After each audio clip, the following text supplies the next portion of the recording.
Would you have looked at Jeremiah in the dungeon or Daniel in exile or Paul in chains and said, now there's a blessed man? It's only now that we consider them blessed. They had to wait for it. And that brings us to the next question. How do we develop patience?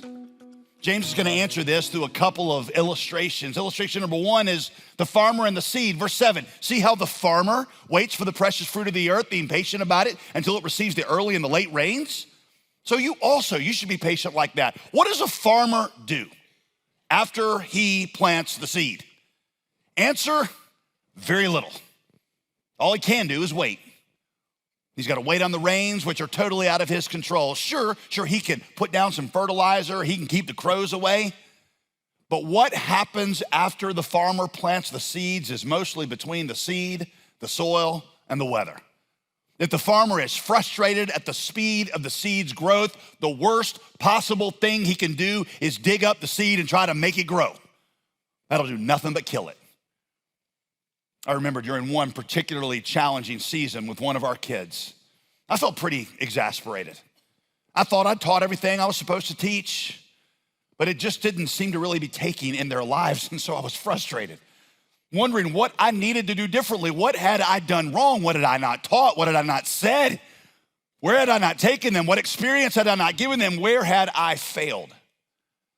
I was talking with a pastor mentor friend, and he said, you know, JD, your problem is that you're thinking like a mechanic, and at this point in their lives, you really should be thinking like a farmer. I said, I don't understand that. He said, well, if a mechanic hears a rattle in the engine, what does he do? He pulls the car over immediately, figures out what's making the rattle, pulls out a wrench and tightens it. If the farmer, however, is frustrated at the growth of a seed, the worst thing the farmer can do is dig up the seed to check on it and try to readjust his planting of it. That is sure to kill it. All he can do is wait, leave it alone. What happens from this point on is between the seed and the soil. My friend then told me, he said, JD, you and Veronica plant a good seed. You need to put your wrenches away right now and stop trying to fix everything. You just gotta wait. You gotta cover that seed with your prayers. You gotta stop trying to fix it and let God do his work. Or to change the metaphor, another mentor told me that the teenage years for my kids are like that scene in Apollo 13, which is another great Tom Hanks movie, by the way. Tom is no Nicolas Cage, but he easily qualifies as second greatest actor of our generation. The movie recounts one of the early attempts to put a man on the moon. The attempt fails and the spacecraft is badly damaged, so they're just trying to get it back home safely. Because of how badly the space shuttle is damaged, Ed Harris is worried that it's gonna burn up when it re-enters the atmosphere. And when it enters the atmosphere, they lose radio contact with it for it's like 4 minutes. And all they can do, and all we, the audience, can do is stare at the place where it is supposed to reemerge from the atmosphere. Even if you know the history, you know what's coming out, but it's still like the longest, tensest 4 minutes of any movie anywhere. My mentor friend said, those 4 minutes are the teenage years for a parent. It's radio silence. All you can do is stare at the place where they're supposed to emerge. You're like, well, they went in at the right angle. I hope the shields work. Here's hoping. Now, some of you are wondering, what does being an astronaut have to do with being a farmer? Here's what they have in common. It's that middle space, that vacuum of helplessness, that period, that ellipsis of waiting where you've done what you can do. And now all you can do is trust God to send the early and the late rains. Don't try to dig it up. Don't try to fix it. Stop trying to play God. Here's his second illustration. The prophets and Job. Verse 10, as an example of suffering and patience, brothers, take the prophets who spoke in the name of the Lord. Many of the prophets, preached for years, meeting with nothing but persecution and opposition. They weren't given big auditoriums. They weren't given book deals and big honorariums. They were given persecution and opposition before any of their prophecies came true. For example, think of Noah. Noah, who seemed like a genuine crazy man, talking about a worldwide flood for 120 years before the first raindrop fell. Or Joseph, whom God had destined to save Israel and rule Egypt, but was first betrayed by his brothers, sold into slavery, falsely accused, and then imprisoned for 2 decades.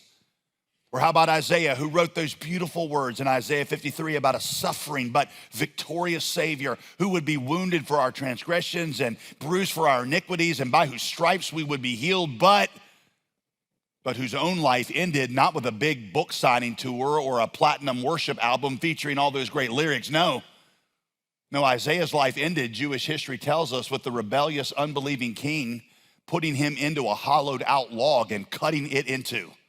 That's how his life ended. Or Jeremiah, who for extended periods of time was kept in a dungeon, submerged up to his armpits in mud, who suffered so long that he wrote a whole book about it called Lamentations, in which he said, God has driven me into a place of darkness without any light. Surely against me he turns his hand again and again the whole day long. Or how about Ezekiel, who was told by God to lie on his left side in public for 390 days. Each day symbolizing a year of God's discipline on the children of Israel. 390 days. What did the creative team do with that sermon series? You come in here every week and I'm just lying on my side like, yep, same thing this week. Or how about David, who after he'd been anointed king for 7 years lived in caves under threat of death, alienated from his family, lied about and slandered, who could only say Psalm 13, how long, O Lord? Or Daniel held in captivity for his entire adult life, or Paul beaten and bleeding, chained to the prison walls, ultimately beheaded by Nero. You tracking with me here? All of these prophets endured long macro stretches of darkness, but for all of them in the end, their words came true. And today we consider them, verse 11, blessed. James says, question, if you'd been living at the same time as they were, would you have considered them, #blessed? Would you have looked at Jeremiah in the dungeon or Daniel in exile or Paul in chains and said, now there's a blessed man? It's only now that we consider them blessed. They had to wait for it. Macro, thumia. Then James points to one more person whose case is so special that he has to mention him directly by name. You've probably also heard, he says, of the steadfastness of Job. You've seen in his life the purpose of the Lord, how the Lord is compassionate and merciful. Poor Job. Job was a man who had legitimately no idea about what God was doing in his life. There were things happening in the heavenly realm he had no knowledge of whatsoever. And God allowed Satan to inflict on Job all kinds of pain, body pain, family pain, the death of his kids, marriage pain, friend pain. But Job never gave up. Stoichei muzik, standing man. He kept getting up, and in time, Job came to see two things. First, that God's presence never had left him. Job is the one who said in the midst of his pain, I know my Redeemer lives, and I know one day I will stand with him alive on the earth. Y'all, at the time, Job did not even know half of what it would mean for God to be his Redeemer. How much it would actually cost God for God to stand there with him on the earth. Job just sensed God had never left him and would redeem him from trouble. Second, Job came to see that even when it felt like God had abandoned his good work in Job's life, he actually hadn't. In fact, we learn at the end of Job's life, Job 42, I think it's verse 6 or something, the Lord restored the fortunes of Job. After he had prayed for his friends, and the Lord gave Job twice as much as he had before. God gave Job back double, which doesn't mean, I've told you, that that's what always is going to happen in your earthly life. That when you lose your job, that you're guaranteed a new one just around the corner where you work half the hours and get twice the pay. That's not the point. Job's restoration in chapter 42 is a picture of eternity. How all things will be restored to us in eternity. But what Job's life does show you, James says, verse 11, is the purpose of the Lord. You can see from Job that the purpose of the Lord is actually compassionate and merciful. In Job's life, you and I get to have a glimpse of what God will ultimately do with all of us, both in this life and in eternity. We see that though the arc of God's goodness is long, it never stops bending toward goodness and will one day fully resolve into infinite goodness. And that was true even when Job couldn't feel it. Y'all, Job was the first one to sing, even when I can't see it, you're working. Even when I can't feel it, you're working. You never stop. You never stop working. In verse 9, James identifies the opposite of patience, the sign that you're not exercising it. Verse 9, do not grumble against one another. Brothers, so that you may not be judged, behold, the judge is standing at the door, grumbling. Grumbling, the word takes us back to Israel wandering in the wilderness, because that's what characterized their 40-year experience, grumbling. They didn't trust God, so they grumbled against God, and they started grumbling against each other, which is what always happens. You take out your frustrations with God and how he is letting your life go, you start taking that out on somebody else. You remember how in our study of chapter 4, how we saw that our anger at one another is usually fueled by the fact that we're not getting what we want, which ultimately goes back to a problem between us and God. Now again, like I said then, that's not to say the other person's not genuinely at fault, just that ultimately your rage comes from something that has nothing to do with that person. You're not getting what you want. They're keeping you from it. And the fact that it upsets you so much points to the presence of an idol in your life, which has nothing to do with them. That is against God. James says, don't grumble out your frustration with life and with God. Don't take that out on each other. Even if that person really is at fault, don't dwell on it. Don't seethe to get revenge or be vindicated. God will handle that, and God will be back real soon. You see that phrase that says the judge is standing at the door? If I know the judge is literally right there by the door, he's about to walk in, I don't need you to vindicate me. I don't need social media to vindicate me. I don't need to get even with you. That judge is standing at the door. He's about to walk in and take care of it. And I can be like, just you shut up, because Dad will be back real soon. So those are James's examples of how to develop patience, the farmer and the prophets in Job.